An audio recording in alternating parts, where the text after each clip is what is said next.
এখানে খেয়াল করো যে হেডিং যুক্ত করার প্রোগ্রাম বলছে। তো আমরা সবাই জানি হেডিং কি, আমরা কিন্তু গত ক্লাসে বুঝাইছি যে হেডিং কি। এখন এই হেডিং যুক্ত করার জন্য তোমার এখান থেকে H1 থেকে H6 পর্যন্ত দেখো ইউজ করা হয়েছে। তো এইখানে কি দেখো বলছে H1 মানে biggest heading, H2 bigger, H3 big, H4 small, H5 smaller and H6 হচ্ছে স্মলেস্ট। এটা মানে কি, তার মানে হলো biggest bigger biggest big। Bigger big, মানে এটা হলো সুপারলেটিভ কম্পারেটিভ, তারপরে এটাকে কি বলে নরমাল। হ্যাঁ, আবার নিচেও সেম, আবার নিচে হলে কি কিন্তু এটা উল্টা, নরমাল, আবার নরমাল কম্পারেটিভ সুপারলেটিভ। বাহ। এখন কাহিনী হচ্ছে এটার কারণ কি, এটা হচ্ছে তোমার H1 থেকে 6 ব্যবহার করতে হয়। আমি আগে বলছি, আরেকটু ডিটেল করে বলি। আমরা যখন ওয়েবসাইট বানাই, আচ্ছা ভাই আপনি এখন একটা জিনিস বুঝাইতে হবে আপনারা, সেটা হচ্ছে ওয়েবসাইট কি আর ওয়েব পেজ কি, এর মধ্যে কি ডিফারেন্স আপনি জানেন? ওয়েবসাইট কি আর ওয়েব পেজ কি? কি বলো? আচ্ছা, ওয়েব পেজ ধরেন, একদম ইজি দিয়ে আগে বুঝাই, সবাই দেখতে হচ্ছে এর একটা পেজ, এটা ধরেন ওয়েব পেজ, একটা পেজ, একটা ওয়েব পেজ আছে। এরকম কত পেজ আছে? অনেক পেজ আছে। এখানে আছে হচ্ছে আপনার 691। 691। এই 691 পেজ মিলে একটা ওয়েবসাইট। আচ্ছা, মানে ওয়েবসাইট হলো টোটাল পেজ মিলে, হ্যাঁ। আর ওয়েব পেজ মানে একটা পেজ। সবাই কি বুঝছো? মানে যে কোনো একটা পেজকে বলা হচ্ছে আমার, ধরো এই একটা পেজ সিম্পল, এই পেজকে বলা হচ্ছে ওয়েব পেজ। এরকম হাজার হাজার লাখ লাখ কোটি কোটি ওয়েব পেজ মিলে একটা ওয়েবসাইট হয়। যার ওয়েব পেজ বেশি সে তত ভালো ওয়েবসাইট হবে তার। এখন ধরো এই ওয়েব পেজটা কি, একটা ওয়েব পেজ মানে আমরা যখন একটা ওয়েবসাইট বানাবো তখন কিন্তু আমার অনেকগুলো ওয়েব পেজ লাগতে পারে। একটা ওয়েব পেজ ধরেন যে আপনিও একটা সেম টপিকে, আপনার সেম টপিকে একটা ওয়েবসাইট আছে, আমারও আছে। ধরেন কি কি নিয়ে আমরা একটা ওয়েবসাইট বানাবো বলেন? সেম দুইজনেরই, যে কোনো একটা টপিক বলেন। কি টপিক নিয়ে বানানো যায়? ধরেন যে আমরা ফুটবল নিয়েই বানাচ্ছি। আচ্ছা, ফুটবলের ইতিহাস, কে গট, এইসব একটা কম্পারিজন করবো আমরা। দুইজনই সেম ইনফরমেশন, দুইজনই সেম ক্যাটাগরি। এখন কারটা মানুষ হচ্ছে ভিজিট করবে, কারণ আমরা যখন সার্চ দিব আপনারটাও আসবে আমারটাও আসবে, কিন্তু দুইজনে এটারে ঢুকবে কিন্তু বলাপান চেক করার জন্য, কিন্তু কারটা অ্যাক্সেস করবে বলেন তো? রোনালদোরটা। রোনালদো না মেসিটা। কিন্তু আমরা এখন রোনালদো মেসিতে যাবো না, কারণ আমরা সবাই জানি মেসি গড। আমরা ওয়ার্ল্ড কাপ জিতে গেছি, এখন তো ওয়ার্ল্ড কাপ জেতা এখন ছেলে পেলেদের সবচেয়ে না ভাই, ওয়ার্ল্ড কাপ মেসির হচ্ছে সবকিছু একদম পরিপূর্ণ। না এটা বললে হবে না ভাইয়া। এটা হলো তোমার, ঠিক আছে ভাই, সেকেন্ড গড মেনে নিলাম। তোমার সবাই কমেন্ট করে জানাও গড কে ওরা বলবে। গড হলো রোনালদো, ক্রিস্টিয়ানো রোনালদো। গড হচ্ছে রোনালদো না, রোনালদো অবশ্যই গড। রোনালদো অনেক ভালো প্লেয়ার, আমরা এই আর্গুমেন্টে যাচ্ছি না। রোনালদো, মেসি, নেইমার সবাই ভালো। এখন আপনারও আছে আমারও আছে, কার্ডটা অ্যাক্সেস করবে ভাই যারটার ইনফরমেশন সাজানো এবং গোছানো থাকবে। ঠিক আছে, আমারটাও সেম ইনফরমেশন, আপনারটাও সেম ইনফরমেশন, কিন্তু অ্যাক্সেস করবে যারটা সাজানো গোছানো থাকবে। লাইক আপনারটাই দেখা যাচ্ছে পিকচার দিছেন, অনেক জায়গায় ভিডিও দিছেন, আবার কোনো জায়গায় হচ্ছে আপনি অডিও দিতে পারেন, তাই তো, অ্যানিমেশন দিতে পারেন। না আমি শুধু টেক্সট দিয়ে রাখছি, লিখে রাখছি, আমারটা অ্যাক্সেস করবে মানুষ। মানে একটু অ্যাট্রাকটিভ করতে হবে। হ্যাঁ, তার মানে হচ্ছে আপনি বলতে চাচ্ছেন যে সুন্দর সুন্দর ছবি দিতে হবে। হ্যাঁ, যারটা দেখতে সুন্দর তারটাতেই যাবে, তাই তো। এখন এই দেখতে সুন্দর করার জন্য আমরা অনেক সময় পিকচার ব্যবহার করি, ঠিক আছে, ছবি পিকচার ব্যবহার করি, টেক্সট ব্যবহার করি, অডিও ভিডিও অ্যানিমেশন। ধরেন এই পুরা বক্স ধরে টেক্সট, এখন এইখান থেকে আমি 2-3টা টেক্সট হচ্ছে বেশি হাইলাইট করতে চাচ্ছি, এই জন্য কিছু কিছু জিনিস ব্যবহার করতে হয়। তার মধ্যে একটা ধরেন যে এই যে এইটা, এই যে সাজাইছো H1 থেকে H6, এটা কিভাবে সাজাইছো তোমাদেরকে আমি বাংলা আলাপ বলি।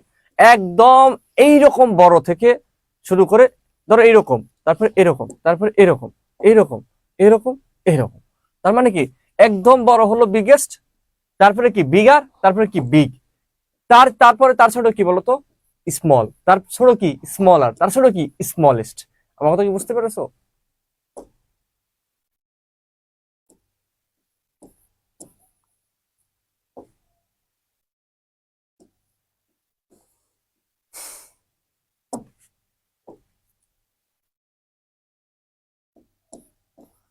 মানে দেখছেন বড় থেকে ছোট আসবে, ঠিক আছে, মানে 1 দিলে বড়, মানে এতটুকুই বড় হবে ব্যাপারটা এমন না। মানে আমি বুঝাতে চাচ্ছি যে 1 দিলে আমার বড় আসবে, সবচেয়ে বড়, 6 দিলে ছোট আসবে। এখন এই জিনিসটা হচ্ছে আপনার ইসে থেকে বলে দেয়, ম্যাক্সিমাম টাইম আপনার প্রশ্নে বলে দিবে যে H1 বা 6, আর যদি না বলে দেয় সেটা আমার ইচ্ছা মতো আমি নিতে পারি। শুধু নর্মালটা নিলেও হবে, শুধু H লিখলেও হবে, বা আমি যদি চাই যে কোনো লেখা বড় আছে। ইচ্ছা মতো নিতে বললে তো ভাইয়া আমি ছোট নিব না ভাইয়া, আপনি সবসময় বড় নিবেন। একদম নেন, নিন, আমি সমস্যা নেই। আমি সবকিছু বড় নেওয়ার কিন্তু এখানে সবাই ভুল করে কি জানেন, আমি কখনো কোনো কিছু ছোট নেওয়ার পক্ষে না, ও সব সময় আমি এইখানে বড় একটা নেওয়ার পক্ষে। এখানে একটা ভুল করে ভাই, সবাই এই 6 বড় লিগে আসে, এই ওরা ভাবে 6 মানে বড়, এইটা ভুল করে আসে। কিন্তু H1 মানে বড়, 1 মানে বড়, ঠিক আছে। এখন আসো মজার ঘটনা। আমরা ধরো যে একটা ওয়েবসাইট বানাবো, সেই ওয়েবসাইটে ইংরেজি প্যারাগ্রাফ বা কম্পোজিশন বা যে কোনো কিছু, যে ধরো একটা নিউজই বানাবো, এই নিউজটা অনেক বড় না, ওই নিউজটা এখন ধরো আমি চাচ্ছি যে আমার সম্পর্কে একটা প্যারাগ্রাফ লিখতে, তো আমি চাচ্ছি আমার স্কুল লাইফটা আলাদা বুঝাইতে, কলেজ লাইফ আলাদা বুঝাইতে, ভার্সিটি লাইফ আলাদা বুঝাইতে। এই যে আলাদা আলাদা বোঝানোর জন্য আমরা নর্মালি ইংরেজিতে কি করি, কম্পোজিশন যখন লিখি আলাদা আলাদা প্যারা প্যারা বানাই, আলাদা আলাদা প্যারাগ্রাফ বানাই, যাতে হচ্ছে টিচারের বুঝতে সুবিধা হয় যে আমরা কি কি ইনফরমেশন আলাদা দিচ্ছি, কোন প্যারা কি আছে। হ্যাঁ এক্স্যাক্টলি। আমরা যখন ওয়েবসাইট বানাবো ওই জিনিসটা বোঝানোর জন্য ভাই যে প্যারাগ্রাফটা ইউজ করব, বুঝতে পারছেন। এখন খেয়াল করেন যে আমরা একটা পুরো লিখছি, দেখেন, I am a college student, I respect my parents, okay, I live in Bangladesh, I love my country, I study attentively, my teacher teaches me. এখন এই যে এই তিনটা, এর আগে পি দিছি, পি শেষ করছি, এই পি মানে হচ্ছে আপনার প্যারাগ্রাফ, পি মানে প্যারাগ্রাফ, প্যারাগ্রাফ, ওকে। এই পি মানে কি তাহলে প্যারাগ্রাফ, পি মানে কি আমি চাচ্ছি, প্যারাগ্রাফ, বুঝছো? আমি চাচ্ছি যে প্যারাগ্রাফ, আমি চাচ্ছি যে এই তিনটা, এই যে তিনটা লাইন, এই তিনটা লাইন আলাদা আলাদা প্যারা করে হোক, মানে প্যারাগ্রাফ আকারে, যে একটা লেখা শুরু হবে, একটু গ্যাপ দিয়ে আরেকটা লেখা হবে, দেন আরেকটু গ্যাপ দিয়ে আরেক লেখা হবে। এই যে প্যারা প্যারা করার জন্য আমরা পি ট্যাগ ইউজ করবো, সেটা প্যারাগ্রাফ ট্যাগ বলে, ঠিক আছে। আমরা যেটা করি অনেক সময় যখন লিখি, লেখার পরে স্টাইল করার জন্য কি করি বলেন তো ভাই? হ্যাঁ, কি করি?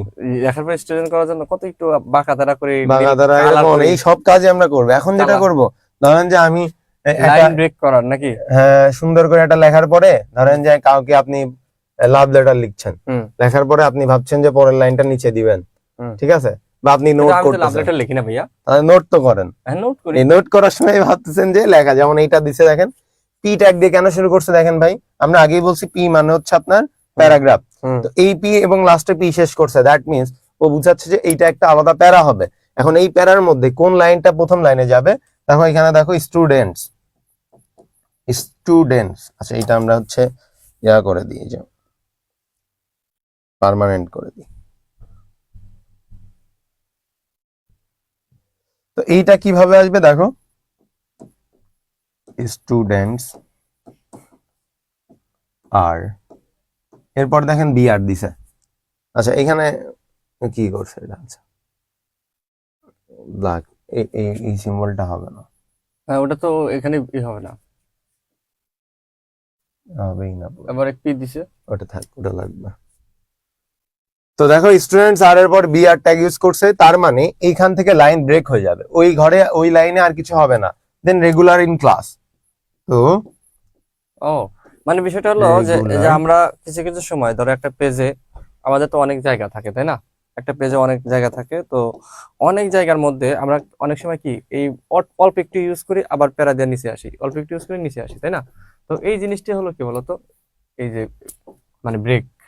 তো দেখেন এখানে এই বি আর যেখান থেকে দিছে, এটা চাইলে তুমি এটা এখানেও লিখতে পারতা, কিন্তু অনেক সময় দেখা যাচ্ছে যে তুমি এই যে একটু সুন্দর করে স্টাইলিশ করে লেখার জন্য তুমি এই যে এই সাইডে একটু জায়গা রাখলা, আমি এটা বোঝানোর জন্য দিলাম, বি আর দিলে ওই পরের লাইনটা পরের লাইনে চলে যাবে, যা লিখবেন ওইখানে সেটা পরের লাইনে চলে যাবে। পরেরটা দেখেন বলছে যে আচ্ছা ফরম্যাটিং প্রোগ্রাম, পেজে লাইন ফরম্যাটিং প্রোগ্রাম। আমাদের আজকে ক্লাস বেশি হবে না, ঠিক আছে, 50 মিনিট 1 ঘন্টা ক্লাস হবে, তাই 1 ঘন্টা ক্লাস হবে, সবাই মনোযোগ দিয়ে ক্লাস করো, কোনো বোংবাং। দেখো যে এখানে বলছে ক্যারেক্টার ফরম্যাটিং যুক্ত করার প্রোগ্রাম, এখানে আমার ওই যে ভাই যেটা বলছিলাম, আমরা বিভিন্ন স্টাইলে নোট করি, কখনো কালার করি, নিচে দাগ দেই, লেখা মোটা করি, বাঁকা করি, যাতে আমার লেখাটা সুন্দর হয়। এই সেম কাজটা যেটা করবে সেটা হচ্ছে ক্যারেক্টার ফরম্যাটিং, মেয়েরা বেশি করে। হ্যাঁ, তো এইটা যেমন ধরেন যে আমার এখানে বলছে যে বোল্ড, এই যখন আমি বি ট্যাগ ইউজ করব, দ্যাট মিন বোল্ড, বোল্ড টেক্সটটা কি হয়, ধরেন যে আমার আমি এটা জানি, ওরা জানে বোল্ড, ওরা তো সবাই বুঝে বোল্ড মানে কি মোটা, মোটা মোটা মানে মোটা কালিতে হবে। কারণ ইটালিক লিখলে ধরেন যে ইটালিক মানে লেখাটা ধরেন যে এমনি বাঁকা হবে, এমনি স্টাইল করে লেখে না, এমনি বাঁকা হবে, ঠিক আছে। দেন বলছে আন্ডারলাইন, তার মানে ধরেন যে আমরা একটা টেক্সট দিব, তার নামে নিচে একটা দাগ হয়ে যাবে, ইউ ট্যাগ ম্যান এই যে বলেই দিছি আন্ডারলাইন। দেন ইএম, এই যে ইএম এর কাজ কি, এমফেসাইজ। এইটা আসলে একটু কন্ট্রোভার্সিয়াল টপিক, মানে অনেকেই বুঝতে পারো না। এটা হচ্ছে যে আমরা যে বাঁকা লাইনটা দিলাম ইটালিক দিয়ে, ঠিক আছে, বাঁকা দিলেই কিন্তু হচ্ছে কি, আমরা যখন নর্মাল লেখা লিখবো, ধরেন যে আমরা পুরাটাই লিখতেছি যে আই গুড, মানে বাঁকা করে লিখলাম, ঠিক আছে? কেন লিখলাম? এই পুরা লেখাটা যখন আমি বাঁকা করে লিখবো, ঠিক আছে, এ কি লিখলা? গুড রেজাল্ট লিখে ফেলছি। তুমি তো দিছো স্টুডেন্ট লিখতে থাকবে তুমি তো দিছো একদম মান সম্মান সৃষ্টি হবে। কি লিখছে? I M a good result. I I কয় কি রে? স্টুডেন্ট বাপু তোমার ঘুম ভাঙিনি? না ভাই, ঘুম ভাঙতেছে না। আচ্ছা, আমি গুড স্টুডেন্ট এটা দিতে গেছি, এটা দেখেন যে আমি বাঁকা দিছি। এই বাঁকা মানে হচ্ছে আমার ইতালিক টেক্সট। কিন্তু ধরেন ভাই, এখন পুরা লেখা, এই পুরা লেখাটাই সোজা আছে, নরমাল লেখা। এখন আপনি একটা ওয়ার্ড যখন হাইলাইট করতে চাবেন, তখন আপনি ইএম দিবেন, দ্যাট মিনস এমফাসাইজ। এর বাংলা হচ্ছে গুরুত্ব দেওয়া। যে কোনো একটা টেক্সট যখন আপনি আন্ডারলাইন মানে হচ্ছে চাচ্ছেন যে ওই টেক্সটটা, ধরেন আমি নরমাল লেখা লিখছি, পুরা পেজে একটা লেখা শুধু বাঁকা, তাহলে আপনার নজর কোনটাই পড়বে? বাঁকাটাই। বাঁকাটাই নজর সবসময় বাঁকাটাই নজর সবসময় বাঁকাটাই পড়ে। এই এমফাসাইজ যেটা করে যে ধরো তোমার কোন একটা জিনিস তুমি হচ্ছে হাইলাইট করতে চাচ্ছ, শুধু সেটার আগে তুমি এমফাসাইজ দিবা। এখন আসে হচ্ছে স্ট্রং। এই স্ট্রং আর বোল্ডের কাজ হচ্ছে সিমিলার, স্ট্রংটাও এরকম মোটা এবং একটু হচ্ছে ইয়া করে, বেশি মোটা। হ্যাঁ একটু বেশি মোটা। দেন হচ্ছে স্ট্রাইক। এই স্ট্রাইকতে অনেকে হচ্ছে তোমার ডিলেট ট্যাগ ইউজ, DEL লেখে। এটার কাজ কি? ধরেন যে এই যে পাপ্পু ম্যাগনেট লিখলাম, এই লেখার পরে স্ট্রাইক মানে হচ্ছে মাস থেকে আমি কাটে দিবে, হ্যাঁ ঠিক আছে? এই ডিলেট দিলেও কিন্তু সেম, স্ট্রাইক এন্ড ডিলেটের কাজ সেম। তো এই ট্যাগ গুলা কি করে, তোমরা কি ক্লিয়ার? এগুলো মুখস্থ করতে হবে। মুখস্থ করবা। তো পরের টাইম আমরা যাই, দেখো বলছে সাবস্ক্রিপ্ট সুপারস্ক্রিপ্ট। এই যে ভাই, এখন আপনার কাজ। হ্যাঁ, আপনি কি অনেক খালি পোলাপানের ইয়া বুঝান, ফিজিক্স বুঝান, আজকে ফিজিক্স বুঝাবো আমরা। এই যে এইচ টু ও, আরে এই লিখলা কাটাটা দিলে একদম তাহলে আরেকটু সুন্দর করে দিই। আপনি যখন বললেন মাঝে দাও, H2O, ঠিক আছে? পানি। এই আরেকটা দিছে ধরেন এই কিউব, ঠিক আছে? তো এই যে কিছু কিছু সময় আমার কিছু সূত্র লেখা লাগে। সাব মানে হলো এই যে এটা যাবে কি নিচে, আর সুপার মানে কি উপরে, শেষ। এবার একটা কাহিনী এই আছে ভাই। দেখো, এই যে ভাইয়া দেখো, এই যে দেখো, আমি তোমারে বলি, আমরা তো অনেক ইউজ করি। ধরো এম, সাব মানে কি M1 লিখলাম নিচে, ধরো, বা M2 লিখলাম নিচে, আর সুপার মানে কি M স্কয়ার। স্কয়ার। বুঝছো? মানে এটা পাওয়ারটা নিচে আসলে সাব, আর এবার উপরে একটা মজার ঘটনা বললাম, একটা স্টুডেন্ট আছে খালি ভুলে যেত, তারপর ওই একটা বুদ্ধি বের করছে মনে না কেন, কি জানেন? সাব, সাবের বি, ঠিক আছে, আর সাপের পি। ও কি করছে, এই বলরটাই কি করছে আপনারে বলে ভাই গোল নিচে হলে কি এটা নিচে হবে, আর এই গোলটা যদি উপরে থাকতে তাহলে উপরে। আমি কাছে হয় তুই এটাই বল।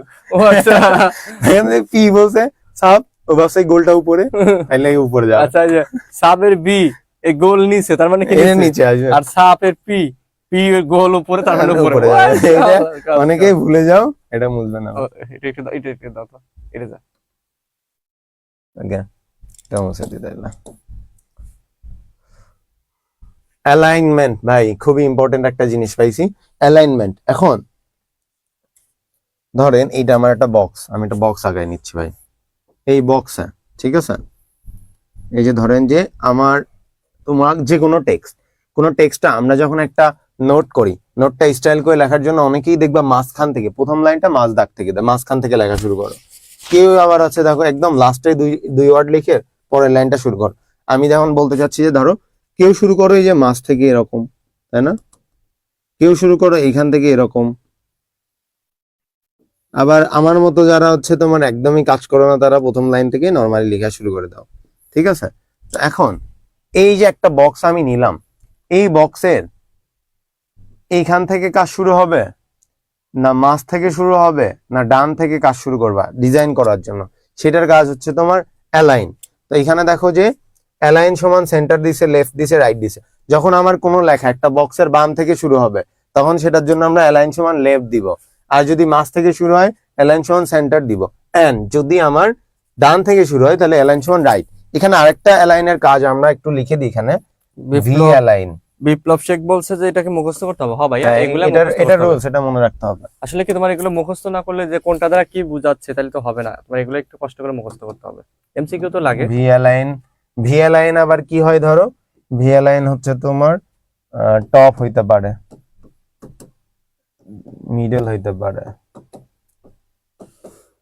এই যে তোমার অ্যালাইনের দুইটা কাজ, একটা হচ্ছে অ্যালাইন নরমাল অ্যালাইন, সেটা বাম ডান না মাঝে বোঝায়। আর ভি অ্যালাইন কি করে, ভি লাইন হচ্ছে কোনো লেখা, অনেকে আবার ডিজাইনার থাকে উপরের অর্ধেক ফাঁকা রেখে এই মাঝ থেকে লেখা শুরু করে প্রথম পেজে। এই ডিজাইনারের জন্য আবার হচ্ছে তোমার ভি লাইনের কাজ লাগে। ধরো VA আমি line- কোনো লেখাটা উপর থেকে শুরু হচ্ছে, মাঝ থেকে শুরু হচ্ছে, না নিচ থেকে শুরু হচ্ছে, এটা কি এটা মানে হচ্ছে ভি লাইনের মানে তোমার একটা জিনিস দেখো যে নর্মাল যে অ্যালাইন পি এই যে H one align P align P align, তো এগুলোর কাজ কি? এগুলোর কাজ হলো তুমি মানে লেফট থেকে শুরু করবা নাকি মিডল থেকে নাকি রাইট থেকে, ঠিক আছে? আর ভি অ্যালাইনের কাজ কি? ভি অ্যালাইনের কাজ হলো তোমার উপরে নিচে, তুমি একদম উপর থেকে নাকি মিডল থেকে নাকি নিচ থেকে শুরু করবা, বুঝছো? একটা হলো সাইড, এগুলো হলো সাইড, তাই না? আর এগুলা কি বলতো? উপর, উপর মাঝে না মাঝে আর নিচে। কি নিচে। এটারে যে ভার্টিক্যাল লাইন বলে, ঠিক আছে।